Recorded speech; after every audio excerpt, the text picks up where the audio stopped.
Hi, it's Scott, ROCKFILE, back with another podcast review. I finally finished the 4th season of 12 Monkeys. I will do a basically non-spoiler review.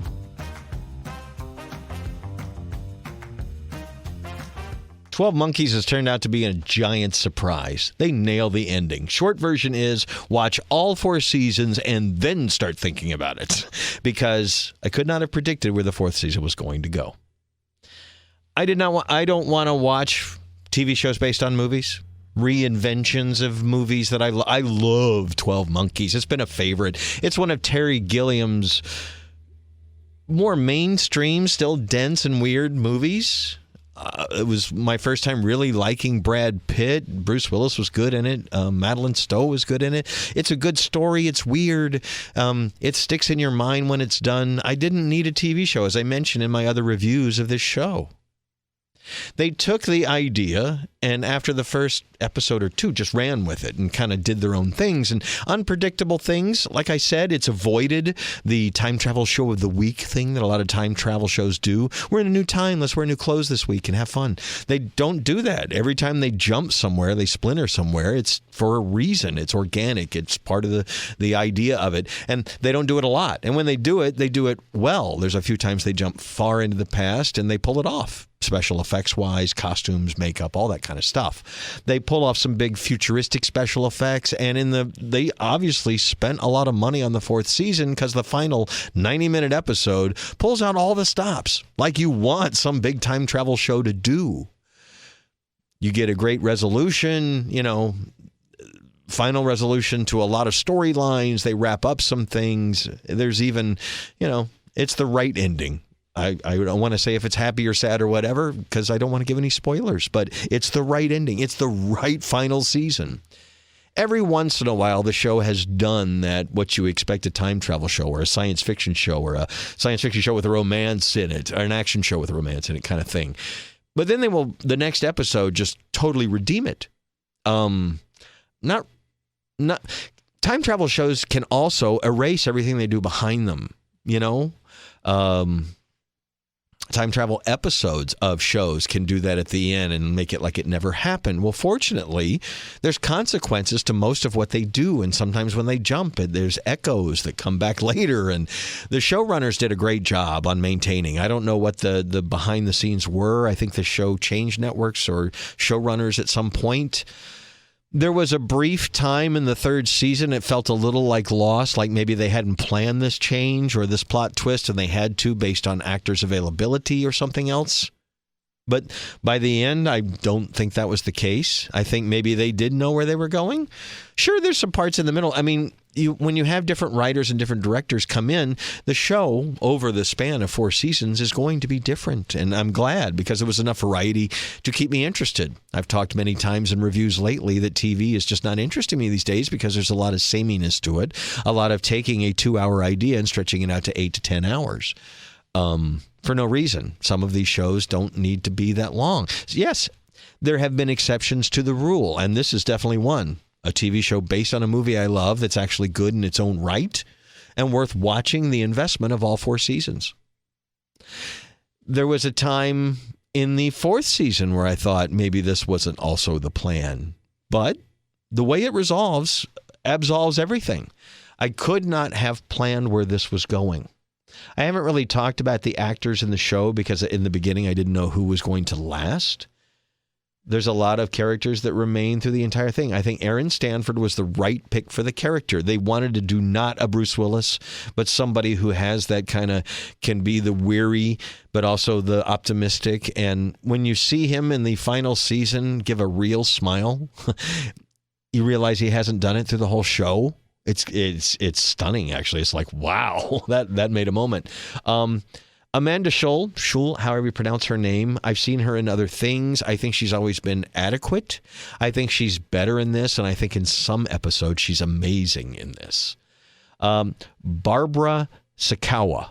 I don't know that I've ever seen her in anything. She plays, kind of a semi-mad scientist, and she's great.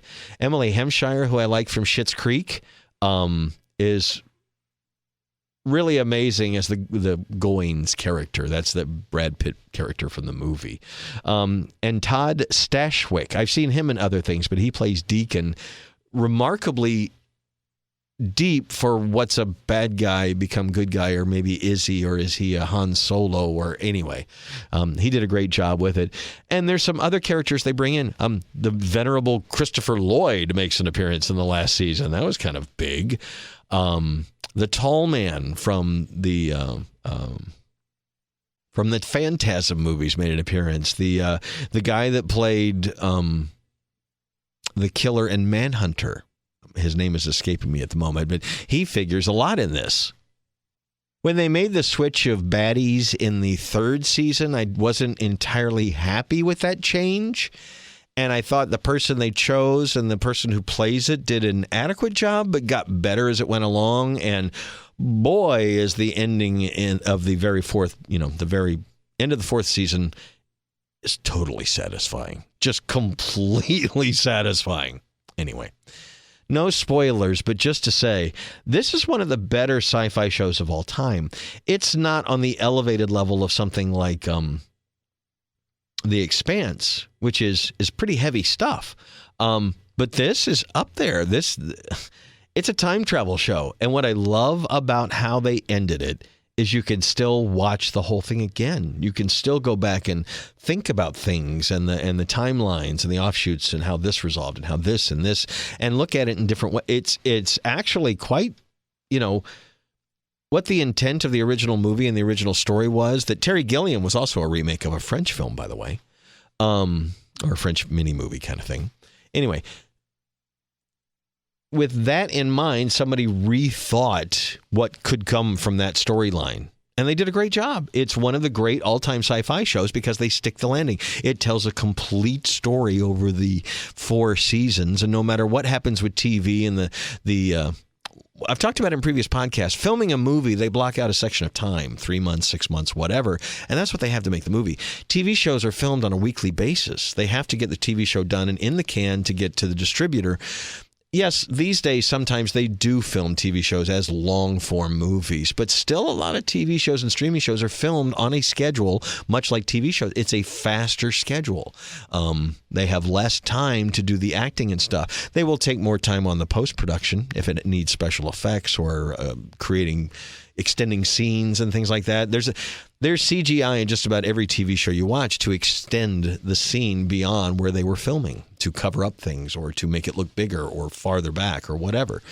That happens a lot. And on a show like this, they don't spend a lot of time on special effects, so that's awesome. That when they do, they spend a lot of money on it, especially in this 4th season. So anyway, to wrap up the review without getting into spoilers, and we can talk more like spoilers like I did when I was reviewing it in the beginning in another podcast, but this is for someone who hasn't even started it yet. You're listening to this because, well, here's somebody who's finished it. What do they think of it? Totally worth the ride. TV shows like Dark, TV shows like 12 Monkeys. It's hard to say Lost in that company. Lost started well, but kind of lost its way, to make a funny out of it. And I just think this shows like Dark, The Expanse, they don't go off and start jumping the shark to keep you watching. They have a story to tell, and they tell it, and they tell it well. It's still a TV show. It's still less than a movie. But man, for an episodic TV show, this was one of the better time travel stories ever told. You get a great reward at the end. You get a great ride along the way. As TV shows go, I'm totally glad I bought it. I bought it cheap, but still, I'm glad it's in the collection, because one day when I'm thinking about it and want to watch, a long-form TV program and there's nothing to stream, or streaming services have done what they've done, I can pull it out and watch it again at any time. It's a good show. It quality. Every once in a while, there's an episode. If I didn't like an episode or didn't like what they did in an episode, they would somehow the next episode, and I don't think that was a plan. I just think that's where the story took it organically. But they would the next episode would go, well, I really don't care about that last episode because this episode was so good. Anyway, I think they stuck the landing. So I didn't look at any reviews or anything on these. And now when I go back and look and Google, look up things about season 1, season 2, the reviews got better. Like the reviews for season 3 were like 95% on Rotten Tomatoes. The reviews for season 4 are 100%. Granted, there's like only 12 reviews, but every single review is like, this is great. And the people reviews are at like 88%. It's a strong show. Kudos to the showrunners.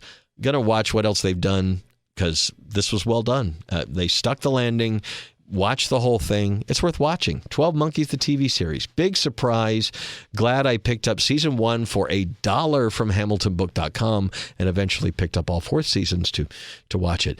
I told you back then that it's available from Universal in individual seasons and they're very expensive. Or it's available from Mill Creek Entertainment. The quality is fine, if not better, and you get all 4 seasons in a box for $30-something odd. More than worth it if you want 4 seasons of a TV show. It's worth it. I agree with the critics on this one. 100% on Rotten Tomatoes. I got to say, they stick the landing. 12 Monkeys, all 4 seasons, worth watching. Scott, I'm ROCKFILE. More podcasts on the way. We're going to talk about my thoughts on streaming services in an upcoming because I think there's just too much content these days. But that'll be a whole nother podcast coming soon to ROCKFILE's podcast. Thank you for taking time out of your day and listening. Have a spectacular one.